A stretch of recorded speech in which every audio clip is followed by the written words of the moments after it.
Bonjour tout le monde, bienvenue sur l'Après-Ciné, la chaîne du passionné. Aujourd'hui, je vais vous parler du film The Green Inferno. L'histoire, très simple. Un groupe d'activistes new-yorkais se rend en Amazonie et tombe entre les mains d'une tribu particulièrement hostile. Bien. Eh bien, ce film est un hommage, un reboot du film de Cannibal Holocaust de Deodato. Regardez ma critique à ce sujet sur ma chaîne. Et c'est réalisé par Eli Roth, un de mes cinéastes préférés, avec notamment Rob Zombie. Et il a voulu faire un hommage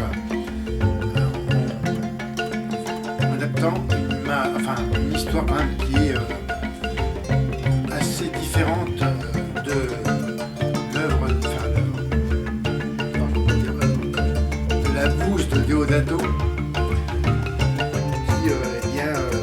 qui s'inspire bien sûr du décor naturel de l'Amazonie et en adaptant, en faisant une histoire quand même différente par le fond.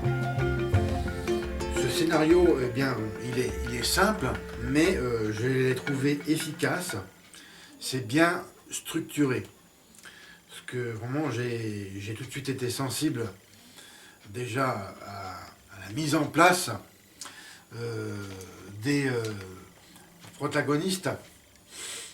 Ce n'est pas forcément un défaut pour moi dans un film d'horreur de prendre son temps. Je m'explique. Tout d'abord, on s'attarde bien sûr dans ce film à poser les tenants et les aboutissants. J'ai trouvé vraiment ça bien parce que ça fait preuve d'une structure scénaristique vraiment complètement à l'opposé de ce qu'on avait dans Cannibal Holocaust. Mon Dieu. Quand j'y repense encore, ça me fout la gerbe, ce film. Tout simplement. Et là, Eli Wright, il fait une bonne narration, une bonne mise en place, et ça, j'ai bien aimé. Comme c'est souvent le cas dans les films d'horreur, on commence dans un contexte, je dirais normal, où on pose les choses, on met tranquillement en place les événements. Et là, ça démarre comme un film, je dirais, classique. On n'est pas tout de suite dans l'horreur, qui viendra plus tard. Là, on est dans, plus ou moins un film d'aventure, où de jeunes gens, s'en vont dans un pays verdoyant, qui est l'Amazonie. Et puis, ça fait comme un peu un film de vacances. On les voit à un moment donné joyeux, dans une sorte de balade dans le pays où ils arrivent. Quand, tout à coup, on arrive vraiment dans le vif du sujet, et ça, j'ai bien aimé.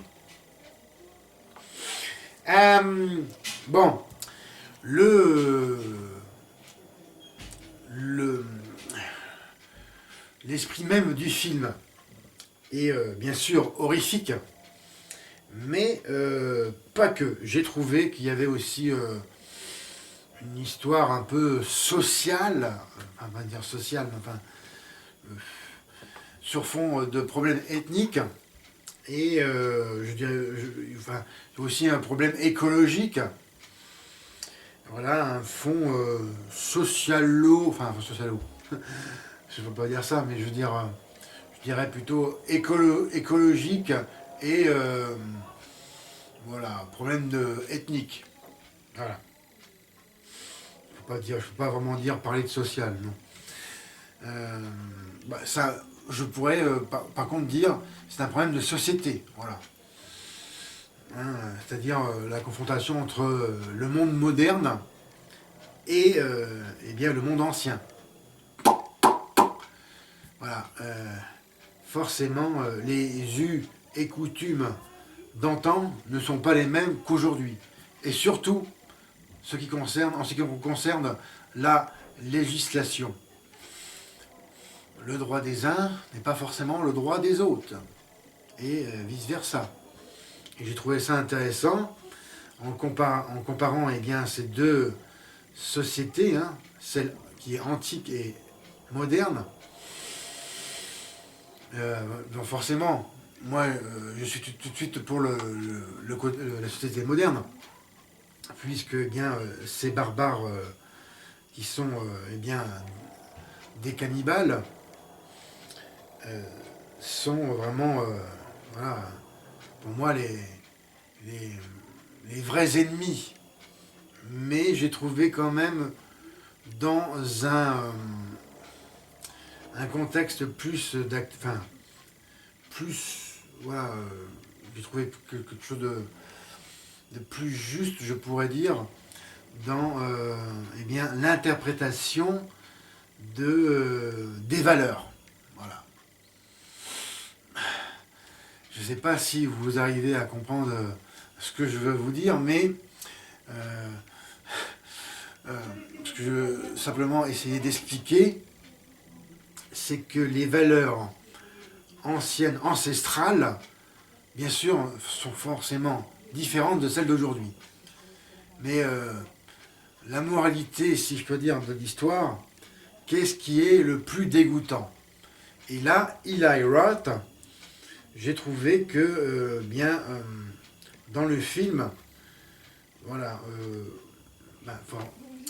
libre à chacun, bien sûr, d'interpréter, de ressentir les choses. Et forcément, moi, j'ai ressenti un grand rejet par rapport à ces sociétés antiques.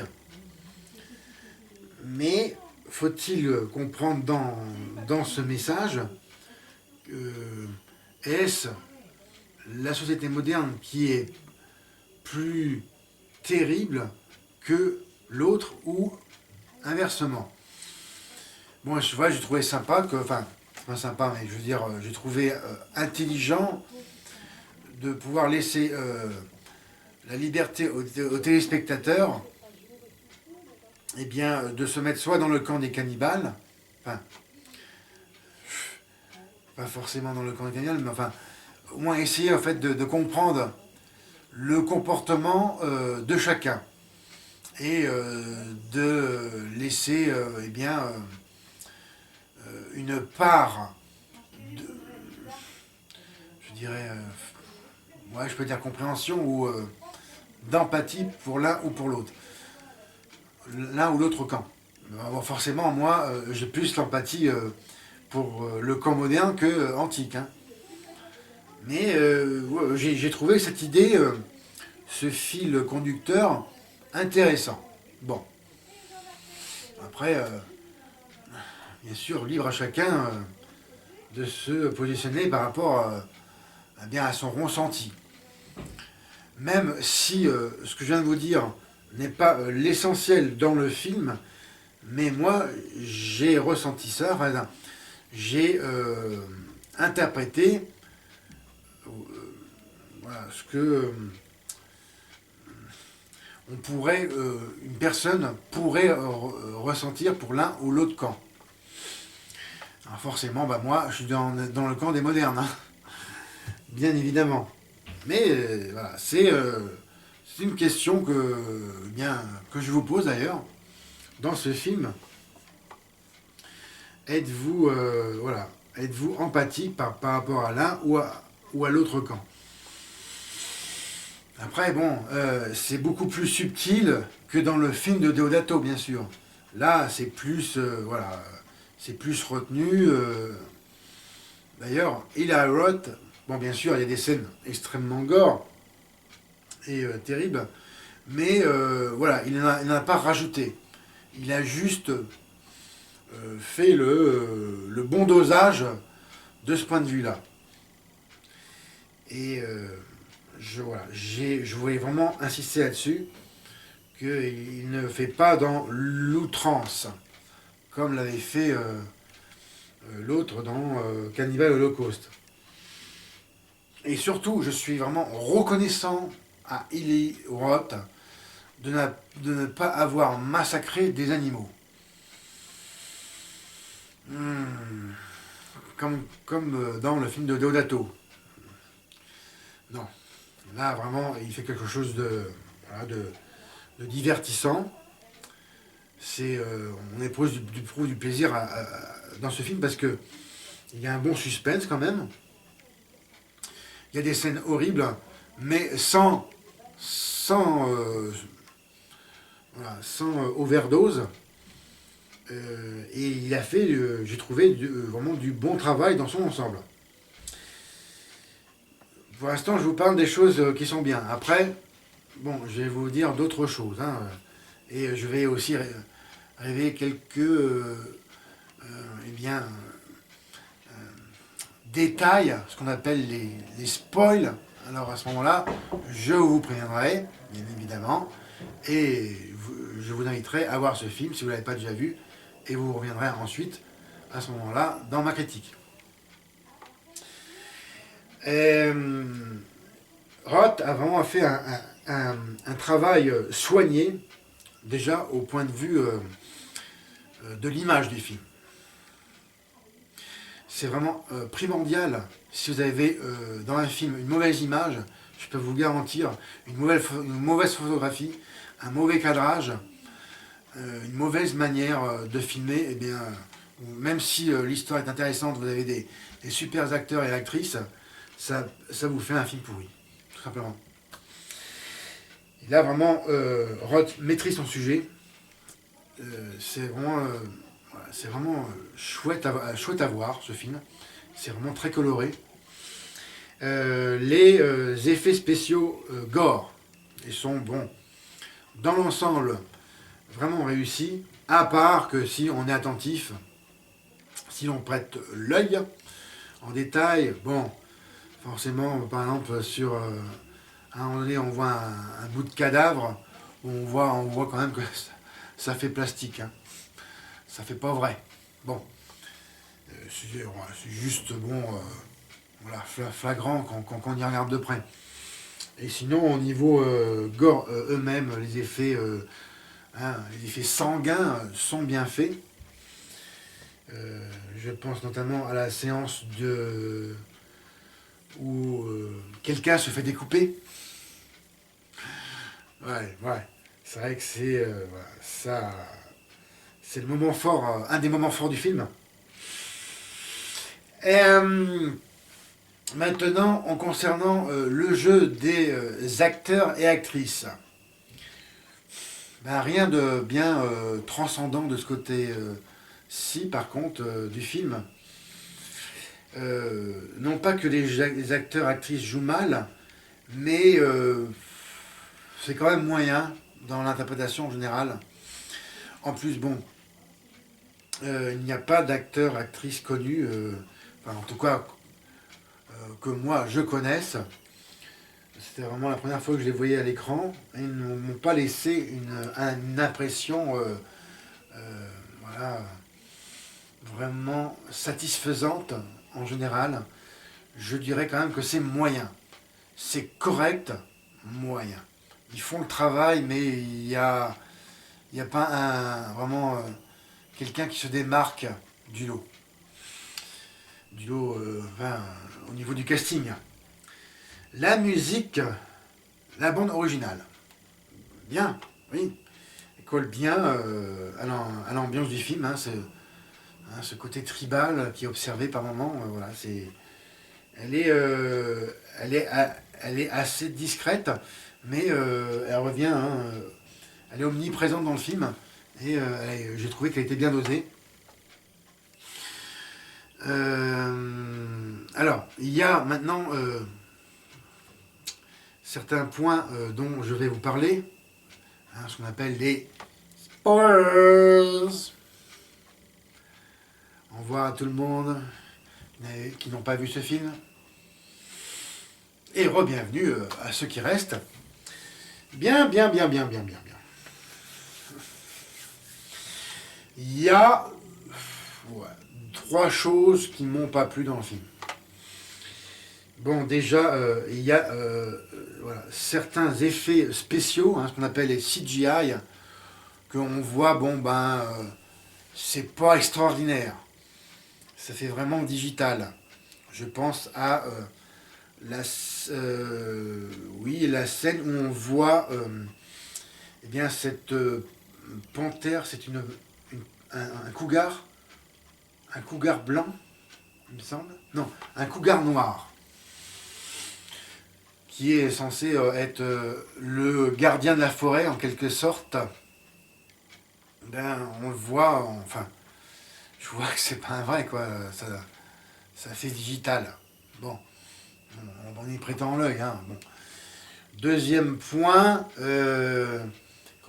concernant ces effets, la scène de torture des fourmis becteuses, où l'un des pauvres malheureux prisonniers eh bien, se fait bouffer littéralement sa chair.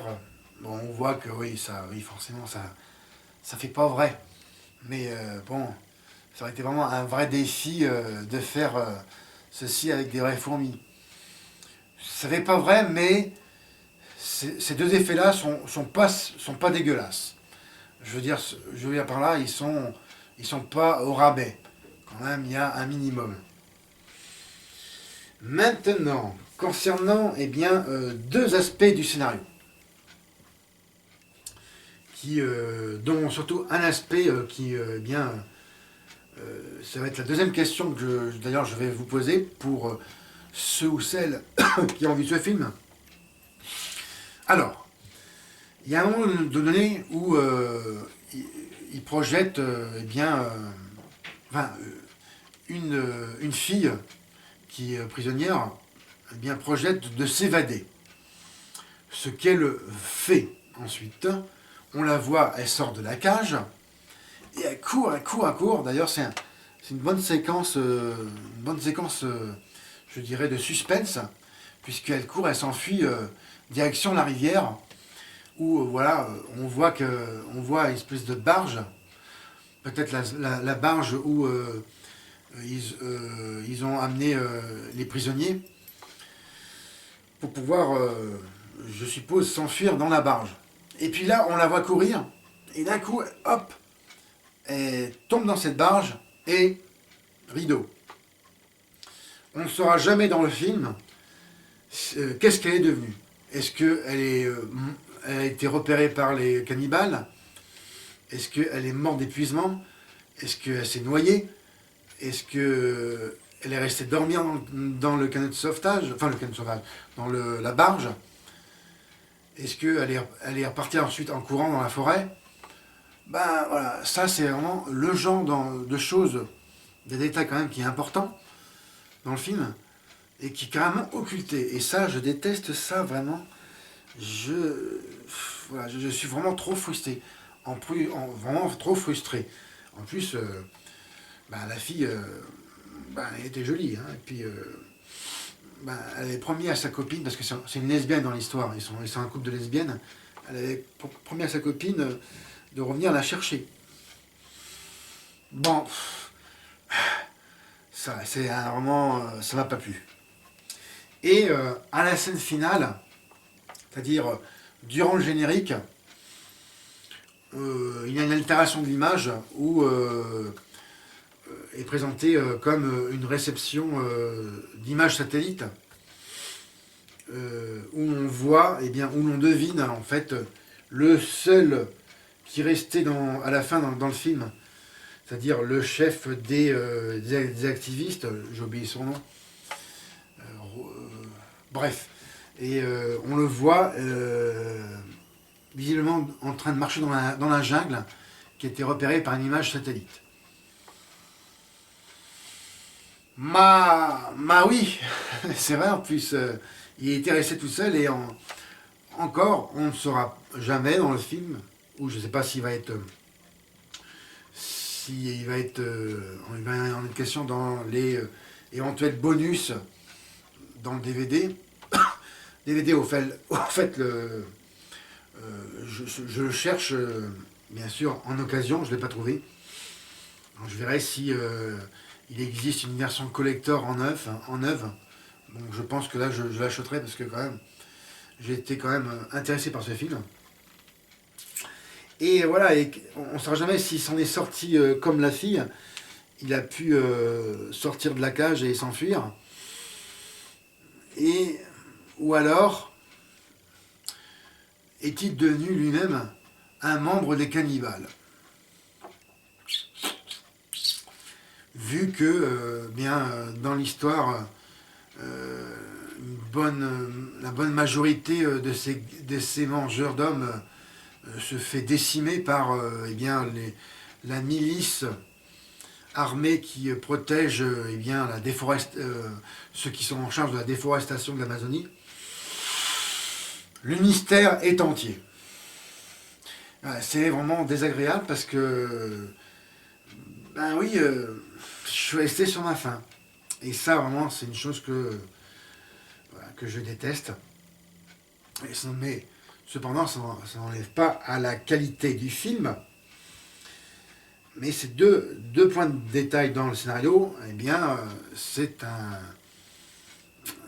grand défaut pour moi.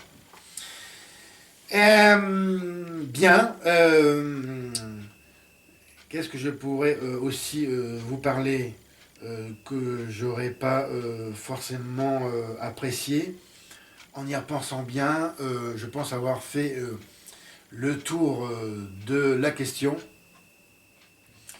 Et si quelque chose me revenait, comme d'habitude, je mettrai en post-scriptum, en dessous de ma vidéo, les détails qui me seraient revenus. Pour l'instant, j'en vois pas d'autres. Je continue maintenant avec, comme à mon habitude, la fiche technique du film. Alors, c'est un film américano-chilien.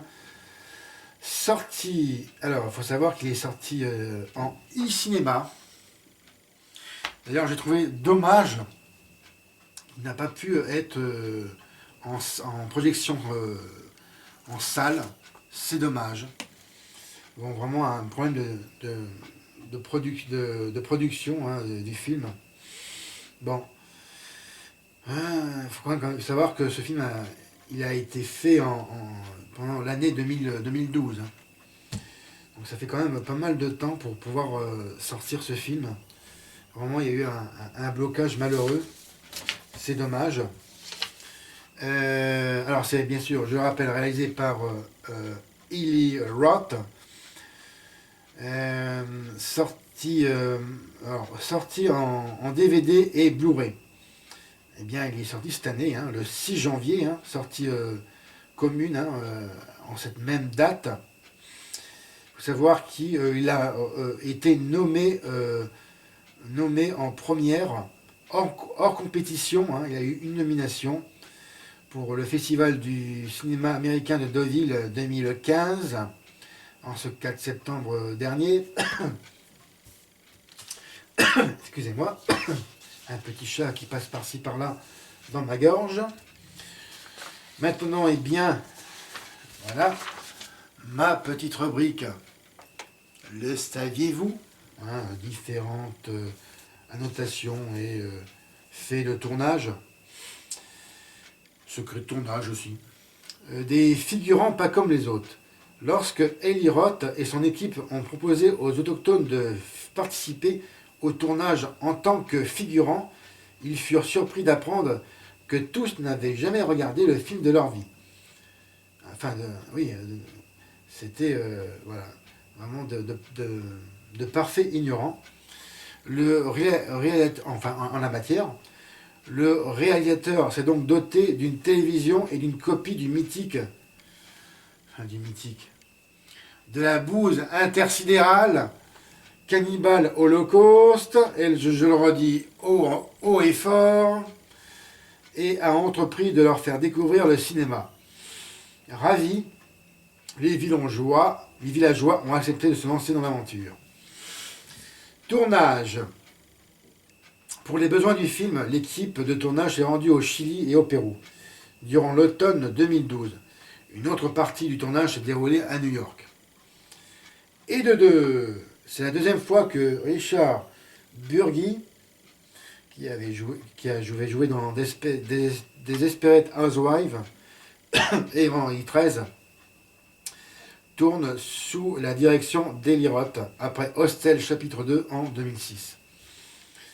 D'ailleurs, c'est une saga Hostel, une trilogie. Je n'ai simplement vu que le 1 et le 2, et je voudrais voir le troisième. Genre de prédilection. Eli Roth s'est fait une spécialité des films d'horreur. Depuis son premier long métrage, Cabin Fever, sorti en 2002, le réalisateur n'a cessé de diriger des films d'épouvante. Et The Green Inferno ne déroge pas à la règle. Mieux, avec ce quatrième long métrage, le réalisateur pousse les limites du genre horrifique à leur paroxysme. Je le reprécise encore, c'est vrai qu'il y a vraiment des scènes qui sont vraiment chocs. D'ailleurs, ce film, je ne l'avais pas signalé, mais est interdit aux moins de 16 ans et justifie bien son interdiction. Bientôt la suite. The Green Inferno n'était pas encore sorti sur les écrans, qu'une suite était d'ores et déjà prévue et programmée. Cette dernière devrait s'intituler Beyond the Green Inferno, avec Nicolas Lopez derrière la caméra. C'est à suivre parce que là, pour l'instant, c'est vraiment le silence radio total. Pas d'informations pour l'instant concernant ceci. Et un dernier point, l'Arlésienne. Après moult rebondissements, The Green Inferno a fini par avoir une date de sortie pour les USA. J'en parlais précédemment. Prévue pour le 25 septembre 2015. Jason Blum a décidé de reprendre le film en main et de le distribuer au pays de l'oncle Sam, USA. En France, le film est dévoilé le 16 octobre 2015 en e-cinéma. Encore, c'est vraiment dommage qu'il y ait eu un aussi long moment pour sortir ce film. Car même si ce n'est pas un chef-d'œuvre, vraiment, c'est vraiment un film qui est quand même dans sa structure, qui est solide et qui est un hommage bien plus que correct par rapport au film de Cannibal Holocaust. Mon Dieu, mon Dieu, mon Dieu. Bien. Eh bien, voici ce qui conclut cette vidéo critique pour aujourd'hui. Ça faisait un moment que je n'en avais pas fait d'ailleurs. Quand je vois un film, je ne fais pas systématiquement de critique vidéo.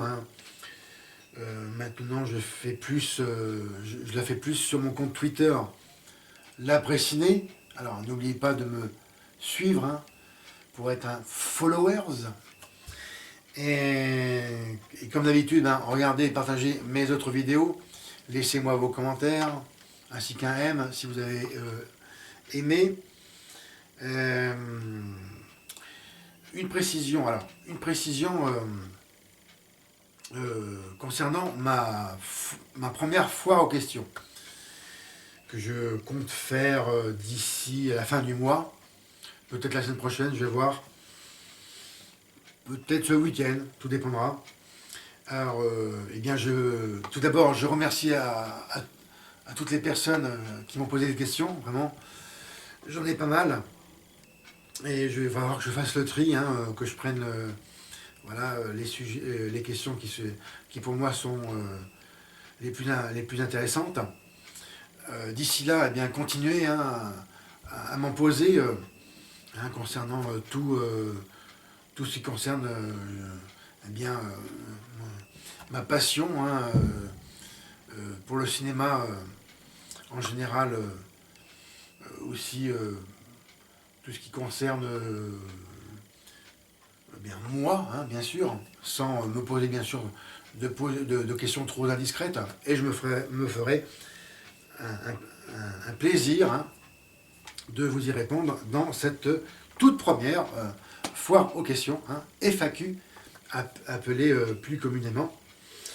Et, et je vous invite encore mieux à vous abonner à ma chaîne. C'était Fred, à bientôt et bon cinéma. Salut.